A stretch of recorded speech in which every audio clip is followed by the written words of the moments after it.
Hernán Cortés.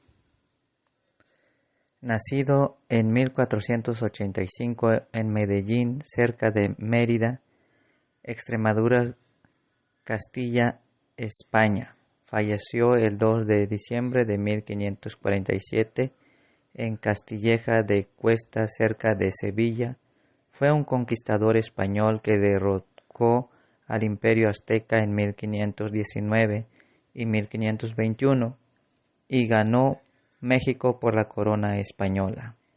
Cortés era hijo de Martín Cortés de Monroy y de doña Catalina Pizarro Altamirano. Nombres de linaje antiguo, tenían pocas riquezas pero mucho honor. Según el secretario de Cortés, Francisco López de Gomora, quien cuenta cómo a los 14 años el joven Hernán fue enviado a estudiar a Salamanca, en el centro oeste de España, porque era muy inteligente y hábil en todo lo que hacía. Gomora continuó describiéndolo como despiadado, altivo, travieso y pendenciero, una fuente de problemas para sus padres.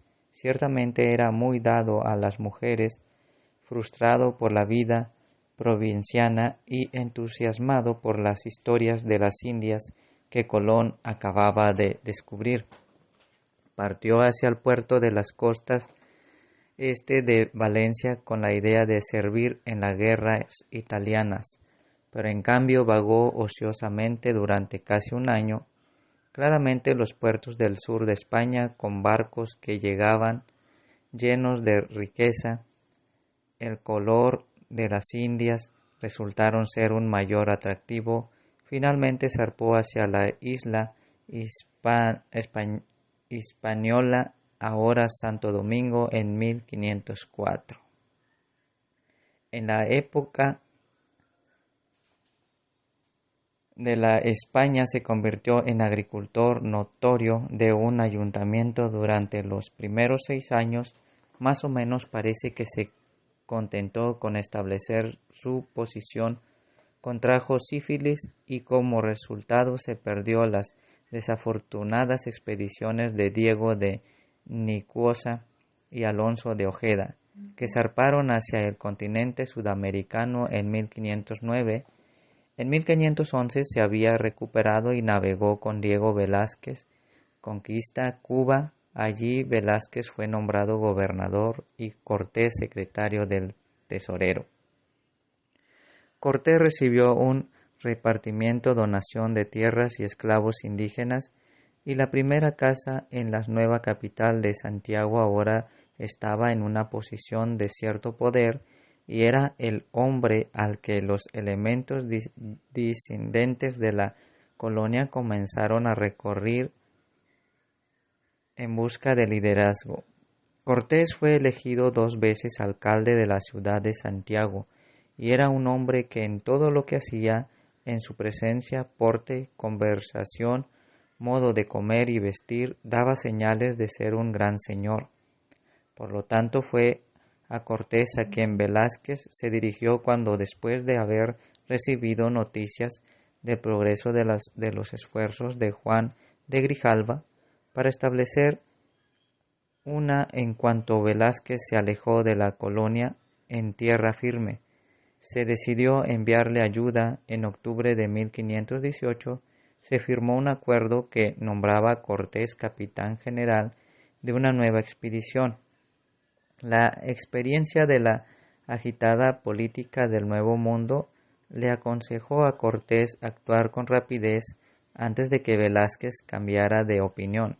Su sentido del dramatismo, su larga experiencia como administrador, el conocimiento adquirido en tantas expediciones fallidas, sobre todo sus habilidades como orador, le permitieron reunir 6 barcos y 300 hombres, todos ellos en menos de un mes. La reacción de Velázquez era previsible. Sus celos despertaron y decidió poner el liderazgo de la expedición en otras manos. Cortés, sin embargo, se hizo al mar apresuradamente para reclutar más hombres y barcos en otros puertos cubanos. Cuando Cortés finalmente zarpó hacia la costa de Yucatán, el 18 de febrero de 1519 tenía 11 barcos, 508 soldados, alrededor de 100 marinos y, lo más importante, 16 caballos.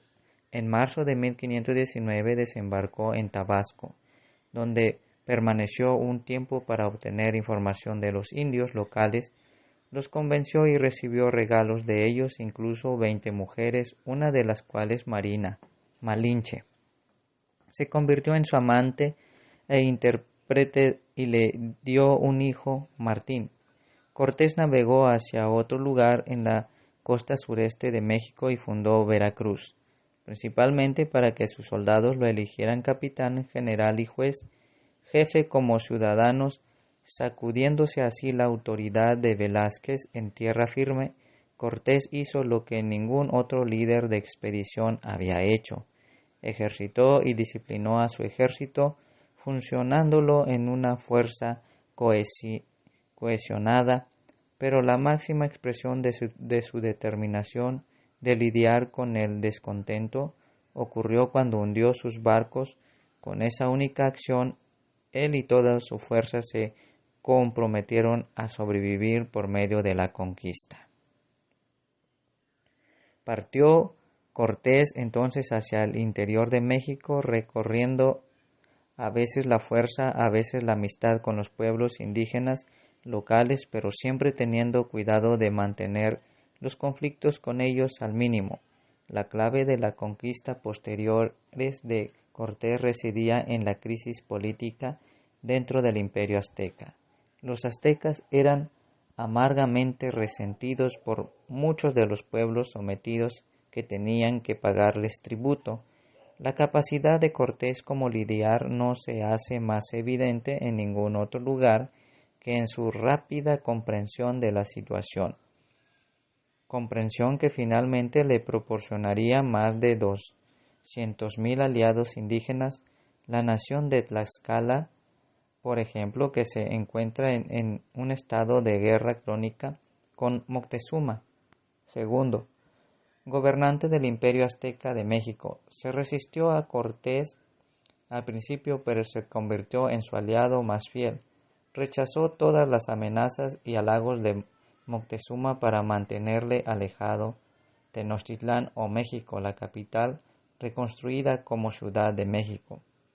Después de 1521, Cortés entró en la ciudad el 8 de noviembre de 1519 con su pequeña fuerza española y solo 1,000 tlaxcaltecas.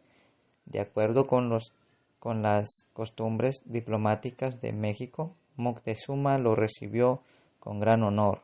Cortés pronto decidió apoderarse de Moctezuma para mantener el país a través de su monarca y lograr no solo su conquista política, sino también su conversión religiosa.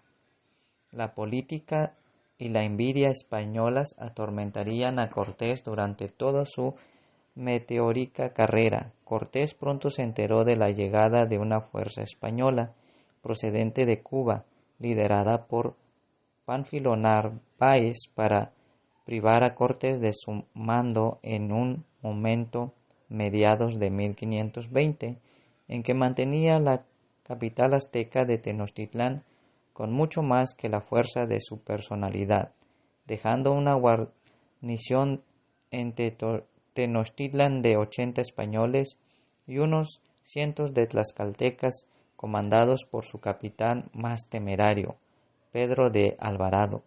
Cortés marchó contra Narváez, lo derrotó, alistó a su ejército en sus propias fuerzas a su regreso y encontró la guarnición española en Tenochtitlán, sitiada por los aztecas después de que Alvarado hubiera masacrado a muchos jefes aztecas importantes durante un festival. Apremiado y falto de alimentos, Cortés decidió abandonar la ciudad por la noche. La retirada de los españoles de la capital se llevó a cabo, pero con gran pérdida de vidas y la mayor parte del tesoro que habían acumulado. Después de 6 días de retirada, Cortés ganó la batalla de Otumba, sobre los aztecas enviados en su persecución 7 de julio de 1520. Cortés finalmente se reunió con sus aliados tlaxcaltecas y reorganizó sus fuerzas antes de marchar nuevamente sobre Tenochtitlan. En diciembre de 1520, después de someter los territorios vecinos, puso sitio a la ciudad misma, conquistándola calle por calle hasta que se completó su toma el 13 de agosto de 1521. Esta victoria marcó la caída del Imperio azteca. Cortés se había convertido en el gobernante absoluto de un enorme territorio que se extendía desde el Mar Caribe hasta el Océano Pacífico. Mientras tanto, Velázquez estaba organizando un ataque político insidioso contra Cortés en España a través del obispo Juan Rodríguez de Fonseca y el Consejo de Indias. Plenamente consciente de la vulnerabilidad de un conquistador exitoso cuyo campo de operación estaba a 5.000 millas, 8.000 kilómetros del centro del poder político, Cortés respondió con despachos extensos y desatados 5 cartas notables al rey español Carlos V. Su aceptación por parte de los indios e incluso su popularidad como gobernante relativamente benigno eran tales que podría haber establecido a México como un reino independiente. De hecho, esto es lo que temía el Consejo de Indias, pero su educación en un mundo feudal en el que el rey exige lealtad absoluta lo impedía. En 1524 su incansable deseo de explorar y conquistar lo llevó al sur a las selvas de Honduras. Los 2 arduos años que pasó en esta desastrosa expedición dañaron su salud y su posición. Sus bienes fueron confiscados por los funcionarios que habían dejado a cargo, y los informes sobre la crueldad de su administración y el caos que creó despertaron preocupación en España. La quinta carta de Cortés al rey español intenta justificar su comportamiento imprudente e incluso con un amargo ataque a varios y poderosos rivales y enemigos que han oscurecido los ojos de su majestad. Pero fue su desgracia que no estaba tratando simplemente con un rey de España, sino con un emperador que gobernaba la mayor parte de Europa y que tenía poco tiempo para colonias lejanas, excepto en la medida en que contribuyeran su tesoro. Los burócratas españoles enviaron una comisión de investigación bajo Luis Ponce de León, y cuando murió casi inmediatamente Cortés fue acusado de envenenarlo y se vio obligado a retirarse a su finca. En 1528 Cortés zarpó rumbo a España para defender su causa en persona ante el rey. Traía consigo una gran riqueza en tesoro y un magnífico séquito. Fue recibido por Carlos en su corte de Toledo, confirmando como capitán general, pero no como gobernador, y creado Marqués de Valle. También se volvió a casar con una familia ducal.